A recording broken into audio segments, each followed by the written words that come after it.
At my son's funeral, my daughter-in-law leaned close and whispered, "Stop crying and get out."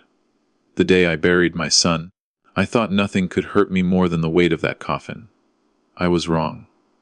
Because as I stood there, my hands shaking, my chest breaking open with every breath, my daughter-in-law leaned close to my ear and whispered, very softly, very clearly, "Stop crying and get out." For a second, I thought grief had made me imagine it. But then she stepped back, looked me straight in the eyes, and said, louder this time, "You've done enough." And in that moment, I realized that I was not only losing my son, I was losing everything. My name is Daniel Harper. I am 62 years old, and this is the story of how I lost my only child, and how, in the darkest season of my life, I discovered a truth that changed me forever. My son, Michael, was born on a rainy Tuesday morning. I remember holding him for the first time, terrified that I might drop him. He was tiny, red-faced, screaming like he was already angry at the world. His mother, Grace, laughed weakly from the hospital bed and said, "He's going to be strong. I can feel it." Grace died when Michael was 8. Cancer. It came quietly and left loudly, taking the air out of our home. After she passed, it was just the two of us. A broken father and a confused little boy who kept asking when Mommy was coming back. I didn't know how to raise a child alone. I didn't know how to braid hair or pack lunches the way Grace did. I burned dinners. I forgot school meetings. I cried in the bathroom at night so he wouldn't hear me. But I tried. God knows I tried. I worked 2 jobs. I missed birthdays of friends. I sold my motorcycle to pay for his school trip. Every decision I made was for him. Michael grew into a quiet, thoughtful young man. He wasn't loud like other boys. He carried his grief silently, like a heavy backpack he refused to put down. When he was 17, he told me he wanted to be an architect. "I want to build things that last," he said. I didn't realize then how short his own life would be. He met Olivia in college. She was bright, confident, sharp in a way that made people step back. I tried to like her. I really did. But there was something in her smile that never reached her eyes. Still, Michael loved her. And that was enough for me. They married 3 years later, a small ceremony. I paid for most of it. I didn't mind. Seeing him happy was worth every dollar. After the wedding, things changed. He called less, visited less. When I invited them for dinner, Olivia always had an excuse. Work, travel, headache. Michael would come alone sometimes, and when he did, he looked tired. "Are you happy?" I asked him once. He smiled, but it felt forced. "Of course, Dad. Don't worry so much." But a father always worries. Then, 2 years ago, I got the call. There are moments in life that divide everything into before and after. That phone call was mine. It was Olivia. Her voice was trembling. "There's been an accident." Michael's car had been hit by a truck on a wet highway. They said it was instant. They said he didn't suffer. I still don't know if that comforts me or destroys me. At the hospital, I saw him lying there. Still, cold. My boy. My little boy who once held my finger to cross the street. I remember touching his hair and whispering, "I'm here, son." But he wasn't. The days after were a blur of paperwork, condolences, and silence. The house felt too big. Every room echoed with memories. And then came the funeral. I stood by the casket, greeting people who avoided my eyes because they didn't know what to say. When they lowered him into the ground, something inside me collapsed. I fell to my knees, and that's when Olivia walked over. Her heels clicked against the pavement. She leaned down close to me, her perfume sharp and cold. "Stop crying and get out," she whispered. "You've done enough." I stared at her, confused. "What?" I managed to say. She straightened up. "You always interfered. You always made him doubt himself. Just leave." Interfered. Doubt. I couldn't even process it. She turned to a few relatives and said, "He needs rest. Please give us space." And just like that, I was escorted away from my own son's grave. No one questioned her. No one defended me. I drove home alone. That night, I sat in Michael's old room. I held his childhood drawings, his old soccer trophy. I tried to understand what I had done wrong. Had I been too protective, too present, too involved? Grief has a way of turning you against yourself. A week later, I went to visit Olivia. I wanted to talk, to clear the air, to grieve together. She opened the door but didn't invite me in. "We need to discuss the house," she said. "What about it?" "It's in Michael's name, but we were married. Legally, it's mine." I nodded slowly. "Of course, I'm not here for the house." She crossed her arms. "And the life insurance policy. I'm the beneficiary." That surprised me. Michael had once told me he wanted to make sure I was secure. I had insisted he take care of his wife first. "I'm not here for money," I repeated. She looked at me like I was a stranger. "Good," she said. "Because I don't want complications." Complications. That's what I had become. I left without arguing. Weeks passed. Then months. I tried calling her once. She didn't answer. I sent a message asking if I could have some of Michael's belongings. His watch. A jacket. No response. Eventually, I stopped trying. Loneliness became my routine. I woke up, made coffee, sat in silence. Sometimes I spoke out loud, pretending he could hear me. "I hope you're at peace," I would say. But inside, I wasn't. Then, one evening, there was a knock at my door. It was a young woman I had never seen before. She looked nervous, clutching a small envelope. "Are you Daniel Harper?" she asked. "Yes, my name is Sarah. I worked with Michael." My heart skipped. "Can I come in?" she asked. We sat at the kitchen table. She handed me the envelope. "He asked me to give this to you if anything ever happened to him." My hands trembled as I opened it. Inside was a letter. "Dad, if you're reading this, it means something went wrong. I hope not. But just in case, I need you to know something. You were never a burden. You were never interference. You were my foundation. I know, Olivia, and you don't always see eye to eye. That's my fault. I tried to keep peace by staying quiet. But the truth is, you are the reason I became the man I am. If I ever fail to say it enough, thank you. For every sacrifice. For every late night. For loving me when you were hurting too. Please don't blame yourself for anything. And please, don't let anyone push you out of my story. You belong in it. Love, always, Michael." I couldn't see the last lines clearly because of the tears. Sarah watched me quietly. "There's more," she said softly. She told me that Michael had been under pressure. That his marriage wasn't as perfect as it seemed. That there were arguments about money, about control. He wanted to start his own firm, she said. But Olivia didn't support it. She said it was too risky. My chest tightened. "Did he seem unhappy?" I asked. She hesitated. "He seemed torn." That night, I read the letter again and again. And something shifted inside me. For months, I had allowed one whisper at a grave to define my worth as a father. I had let guilt grow like weeds in my heart. But my son's words cut through the noise. "You belong in my story." The next morning, I did something I hadn't done in a long time. I went to the cemetery. I stood by his grave, not as a man ashamed, not as a man expelled, but as his father. "I'm still here," I said aloud, "and I'm not going anywhere." In the months that followed, I started volunteering at a community center.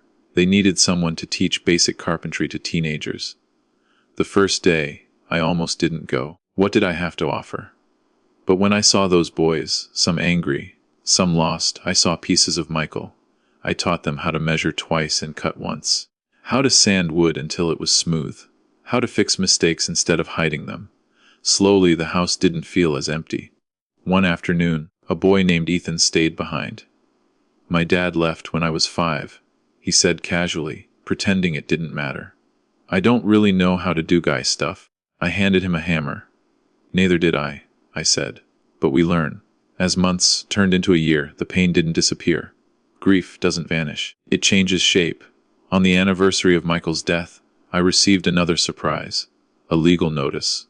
Olivia was selling the house. But attached to it was something unexpected. A clause in Michael's will. Apparently, months before the accident, he had updated it. He left a portion of his savings to fund a small scholarship for underprivileged students pursuing architecture. And he had named me as the trustee. Olivia couldn't change that. For the first time since the funeral, she called me. Her voice wasn't sharp this time. It was tired. "I didn't know about this," she admitted. "I didn't either," I said. There was a long silence. "I was angry," she finally said. "At him, at you, at everything. I thought you were always between us, Da." "I never wanted to be," I replied quietly. she sighed. Maybe I pushed him too hard. Grief had softened her edges. I'm sorry for what I said at the funeral, she whispered. The words didn't erase the pain, but they loosened something heavy inside me. Thank you, I said. We didn't become close, but we stopped being enemies. The first scholarship was awarded 6 months later. A shy girl named Maria stood on stage, tears in her eyes, thanking the Harper family for believing in her. As I watched her, I imagined Michael standing beside me, smiling. In losing him, I had almost lost myself. I had almost believed that one cruel whisper defined my entire life as a father. But here's what I learned. When someone speaks from their pain, it can sound like truth. But it isn't always truth. Sometimes it's just hurt looking for a target. At my son's funeral, I was told to stop crying and get out. But love doesn't get evicted. It doesn't expire at the edge of a grave. It lives on in letters, in lessons, in the lives we touch because of the ones we lost. I still visit Michael every Sunday. I tell him about the scholarship students, about Ethan, who built his first table, about Maria, who got an internship at a design firm. And sometimes, when the wind moves gently through the trees, I close my eyes and imagine I hear him say, "You're doing okay, Dad?" And for the first time since that rainy Tuesday morning when I first held him, I feel something stronger than grief. I feel peace, because I finally understand. A father's love is not measured by a funeral. It is measured by a lifetime, and no whisper in the world can take that away. There is something people don't tell you about grief. It doesn't end when the funeral flowers die. It doesn't end when the sympathy cards stop coming. It doesn't even end when people stop saying your child's name because they think it hurts you. Grief changes shape. It becomes quieter. It becomes heavier. It settles into the empty chair at the dinner table, and into the silence before you fall asleep. After the first scholarship was awarded, I expected to feel closure. Instead, I felt responsibility. Michael's name was now attached to something bigger than both of us. The Harper Architectural Scholarship. It sounded official, important. But to me, it was still just my boy. Every application I read felt personal. I would sit at my kitchen table late at night, reading essays from students who had big dreams and small bank accounts. Some wrote about broken homes. Some wrote about parents working 3 jobs. Some wrote about sleeping in cars. Pain has different faces, but it always speaks the same language. I found myself writing little notes in the margins. Don't give up. Your story matters. Keep building. The community center slowly became my second home. Ethan, the boy who said he didn't know how to do guy stuff, started showing up early and leaving late. One afternoon, I noticed bruises on his arm. What happened? I asked. He shrugged. Just clumsy. I recognized that shrug. Michael used to do the same thing when he didn't want to worry me. Ethan, I said gently, you don't have to pretend with me. He stared at the floor for a long time. My mom's boyfriend, he finally whispered. He gets angry. Anger. I knew that kind of shadow. That night I couldn't sleep. I kept thinking about all the nights Michael must have felt lonely after Grace died. All the moments he carried his sadness quietly, so I wouldn't break further. The next day, I spoke to the director of the center. We made sure Ethan got connected to the right people. Safe people. Weeks later, Ethan came running into the workshop, smiling for the first time. "We moved," he said. "It's just me and Mom now." He held up a small wooden box he had built. "I made this for you." It wasn't perfect. The edges were slightly uneven. The lid stuck a little. But when I opened it, inside was a carved word. Fundi-ion. My throat tightened. "You're the only adult who stayed," he said quickly, embarrassed. "I just wanted you to know." In that moment, I realized something powerful. I couldn't save my son from death. But maybe I could help save someone else from feeling alone. 2 years passed. The scholarship grew. More donors joined. Michael's old colleagues shared stories about his talent, his quiet brilliance. One evening, Sarah, the young woman who had delivered the letter, invited me to a small exhibition. Some of Michael's unfinished architectural concepts were being displayed. I almost didn't go. I was afraid. Afraid to see what could have been. But I went. His sketches were framed on white walls, clean lines, bold ideas. buildings designed to bring light into dark spaces. Under one sketch was a note in his handwriting. Spaces should make people feel safe. Safe. I stood there for a long time. Olivia was there too. She looked different, softer, less guarded. We made eye contact. For a moment, neither of us knew what to say. He worked on that one for weeks, she said, pointing to a design for a community center. He wanted it to be affordable but beautiful. I nodded. He believed everyone deserved dignity. She swallowed hard. I was so focused on success, on money. I thought pushing him was helping him. Grief had humbled her. I pushed too, I admitted quietly, just in different ways. We stood there in silence, not as enemies, not as rivals for his love. Just as two people who had loved the same man and lost him. I was wrong at the funeral, she said suddenly. I was drowning, and I needed someone to blame. I know, I replied. And for the first time, I truly meant it. Forgiveness doesn't happen in one dramatic moment. It happens slowly, in layers, like sanding down rough wood until it becomes smooth. That night, Olivia did something unexpected. She handed me a small notebook. He kept this in his desk, she said. I couldn't bring myself to read it. When I got home, I sat in Michael's old room and opened it. It wasn't a diary. It was a collection of ideas, sketches, quotes, reflections. On one page, in messy handwriting, he had written, "If I ever become a father, I hope I'm half as steady as my dad." I broke down. Not in the violent, suffocating way I had at the funeral, but in a quiet, releasing way. For so long I had been measuring myself by my failures, by my doubts, by one cruel sentence spoken in the worst moment of our lives. But here, in his own words, was the truth. He saw me. Years went by. The scholarship funded dozens of students. Some sent postcards from cities I had never visited. Some sent pictures of buildings they helped design. Ethan graduated high school.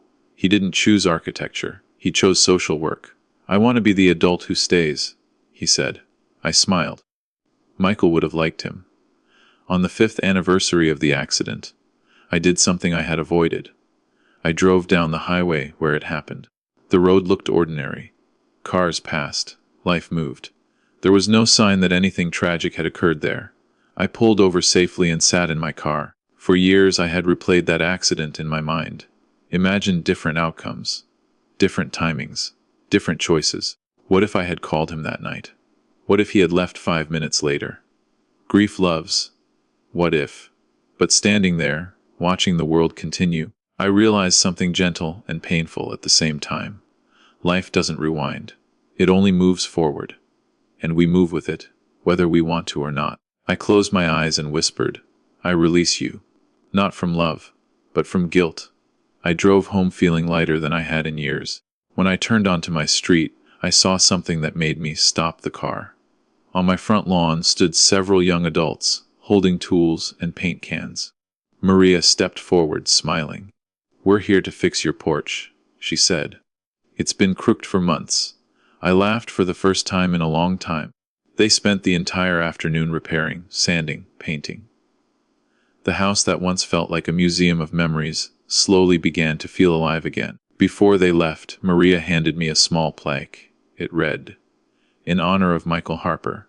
Because of him we build." I placed it by the front door. That night, as I sat in my chair, the house didn't feel empty. It felt full. Full of echoes, yes, but also full of impact. I used to think my story ended at a graveside, with a whisper telling me to leave.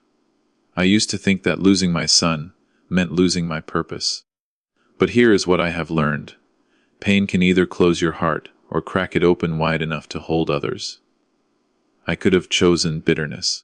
I could have let that whisper define me.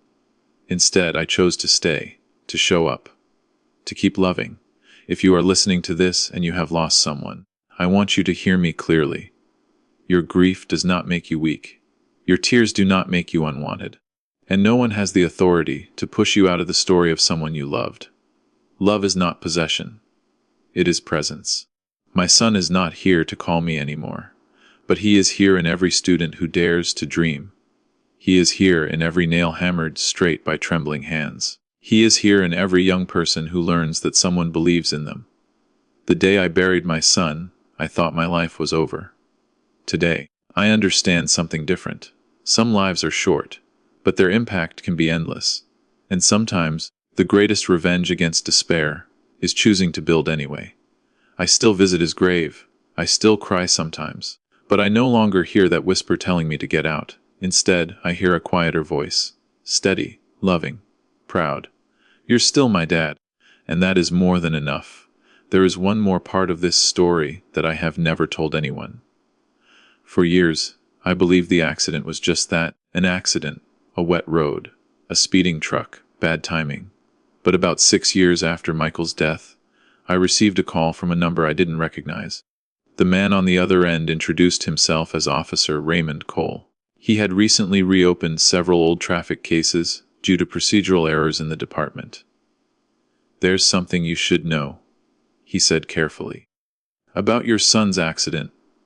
My chest tightened in a way I hadn't felt in years. He explained that the truck driver had not simply lost control. Toxicology reports showed he had been driving under the influence. The original investigation had noted it, but the charges were reduced due to a technicality and lack of family follow-up. "Your daughter-in-law declined to pursue further action at the time," he said. "We assumed the family wanted to move on." Move on. The words felt heavy. I thanked him and hung up. For a long time I sat in silence. Anger, sharp and hot, rose in me. Not just at the driver, not just at the system, but at Olivia. Why hadn't she told me? Why hadn't she fought? Old wounds began to reopen. That evening I called her. We met at a quiet cafe halfway between our homes. She looked older. We both did. "I know about the driver," I said gently. Her hands froze around her cup. "They called you," she whispered. "Why didn't you tell me?" Tears welled up in her eyes almost instantly. "Because I couldn't survive it," she said. "The lawyer told me it would drag on for years. Courtrooms, testimonies, reliving everything. I was barely functioning as it was. I thought you had already suffered enough." I wanted to stay angry. It would have been easier, but I saw something in her face that I recognized. Exhaustion. "I thought if I could just close it," she continued, voice trembling. "If I could just take the insurance money and start over somewhere, maybe I wouldn't drown." "Did you?" I asked quietly. She shook her head. "No. You don't start over from losing someone like him. You just learn to carry it." There it was again. The same truth, from a different mouth. We sat in silence. "Finally," I said, "they're reopening the case." She nodded slowly. "Will you pursue it?" I didn't answer right away.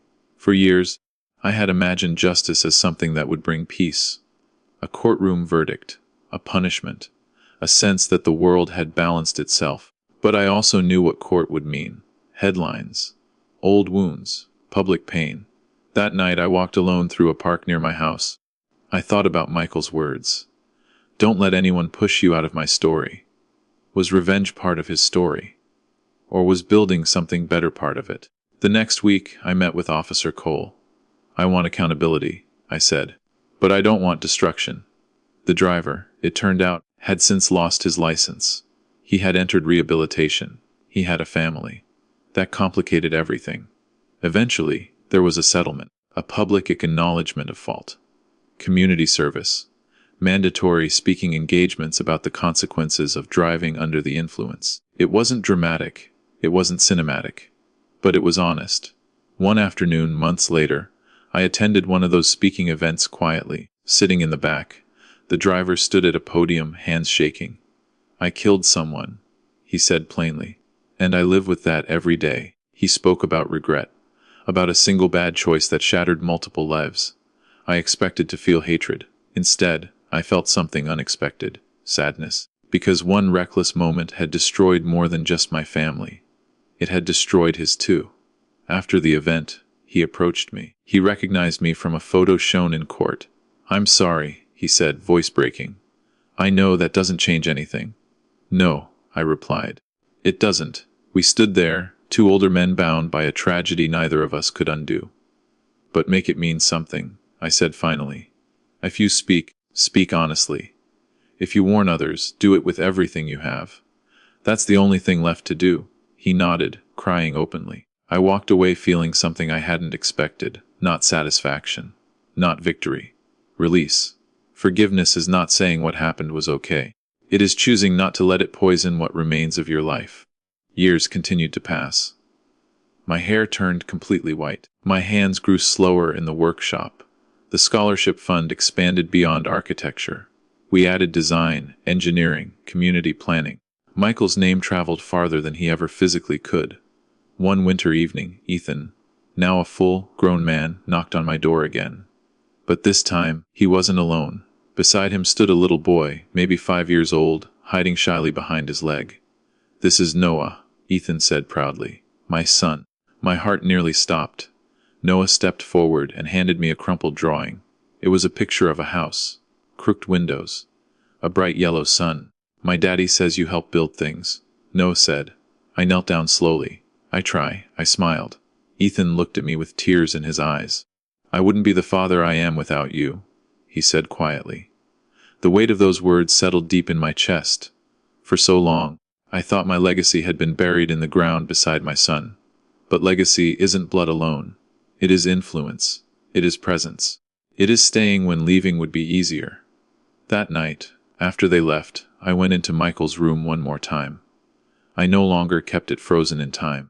The walls had been repainted, the trophies boxed away carefully, but one shelf remained untouched. His photo stood there, that familiar half-smile.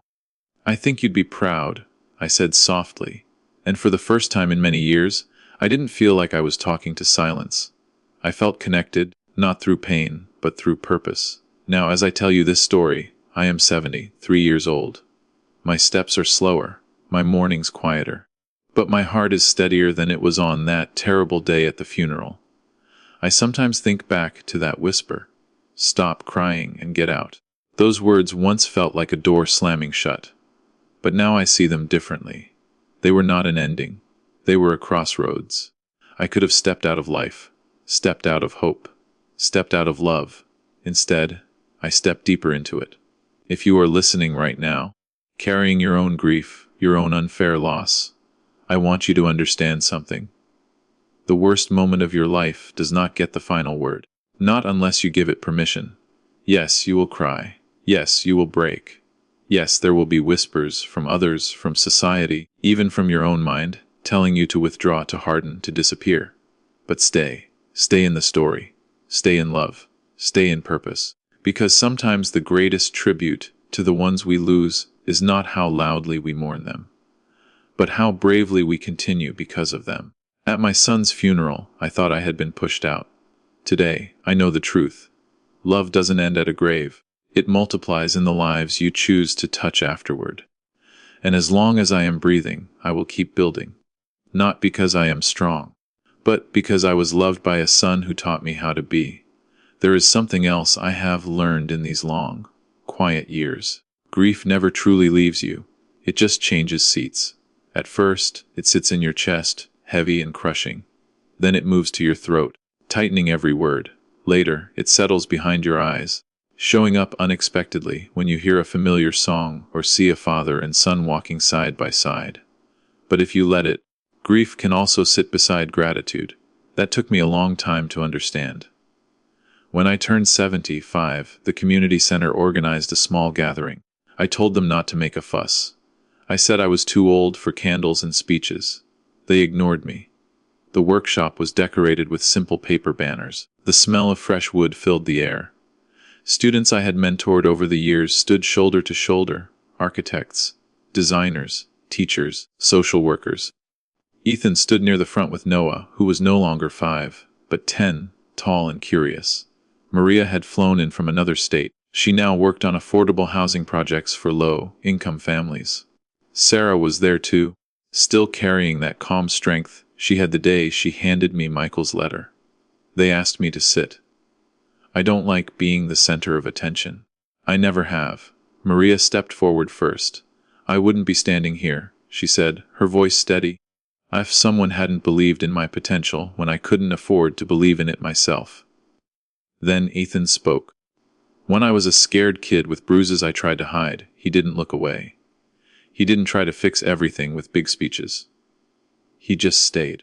One by one, they shared pieces of their stories. Each word felt like a thread, weaving something I couldn't fully see yet. Finally, Noah stepped forward, holding a small wooden frame. "I made this," he said proudly. Inside the frame was a photo of Michael, the one I kept on my shelf. But around it, carved carefully into the wood, were words. "He builds through us." I couldn't speak. All those years ago, I thought my son's life had ended in silence. But here, in that noisy workshop filled with laughter and sawdust, I realized something breathtaking. His life had echoed. Not because he lived long, but because he lived with meaning. After the celebration, when most people had left, I stayed behind alone. The workshop lights were dim. The tools hung quietly on the walls. I ran my fingers across a smooth wooden table we had built together, me and the students, months before. I remembered the first time I stepped into that room, broken and unsure if I had anything left to give. I remembered the night I sat in my car at the accident site, suffocating under. What if? I remembered the whisper at the funeral, sharp and cutting, and I realized something simple but powerful. That whisper could have become my identity. Abandoned father, unwanted presence, a man told to leave. But instead, it became the spark that forced me to decide who I would be without my son standing beside me. Pain is not a choice, but the direction you walk afterward is. A year later, my health began to shift. Nothing dramatic at first, just fatigue, dizziness, a stubborn cough. The doctor used careful words: treatment, management, time. I listened calmly. When you have already buried your child, your fear of death changes.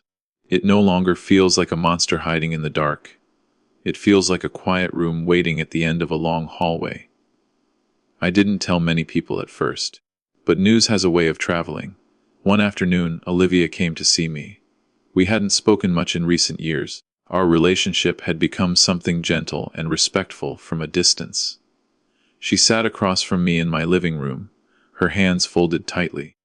"I heard," she said softly. I nodded. She looked around the house, at the scholarship letters pinned neatly to a board, at the small wooden gifts from students. "I was so angry back then," she said suddenly. "I thought love meant control. I thought security meant money." She swallowed hard. "But watching what you did, the way you turned pain into something that helps others, it changed me. I didn't expect that. I volunteer now," she continued, "with families who've lost someone suddenly. I sit with them. I listen." I smiled gently. "He would like that," I said. Tears slid down her face. "I used to think you were in the way," she whispered. "Now I see you were showing me how to love without fear."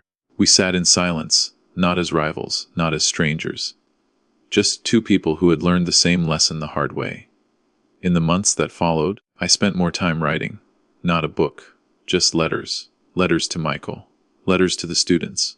Letters to myself at different ages. In one of them, I wrote something that felt like the final piece of the puzzle.